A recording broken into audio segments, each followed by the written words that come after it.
Hello, welcome back to my YouTube channel. ഇന്നൊരു cooking video ആണ്. നമ്മുടെ ഗോവയ്ക്ക മെഴുക്ക് വരട്ടിയാണ്. അതിലേക്ക് സവാള, പച്ചമുളക്, വേപ്പില, ഉള്ളിയിടാം.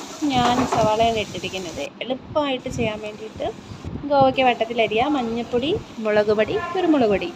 ഇവിടെ ഞാൻ മഞ്ഞൾപ്പൊടി നമ്മുടെ മുളക് പൊടി കാശ്മീരി ചില്ലി പൗഡറാണ്.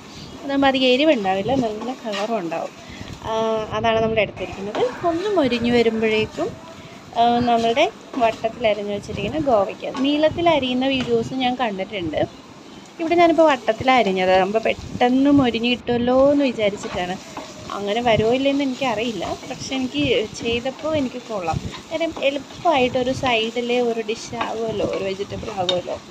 അങ്ങനെ ചെയ്യാൻ എളുപ്പമായിട്ട് വേഗം റെഡിയാകുകയും ചെയ്യും ഈ കറി. അധികം സിമ്പിൾ റെസിപ്പിയാണിത്. എല്ലാവരും ട്രൈ ചെയ്യണം കേട്ടോ. നല്ല രുചിയുണ്ടായിരുന്നു, എനിക്കിഷ്ടപ്പെട്ടു. ഞാൻ അത്ര ഗോവയ്ക്ക ഫാനൊന്നും അല്ല.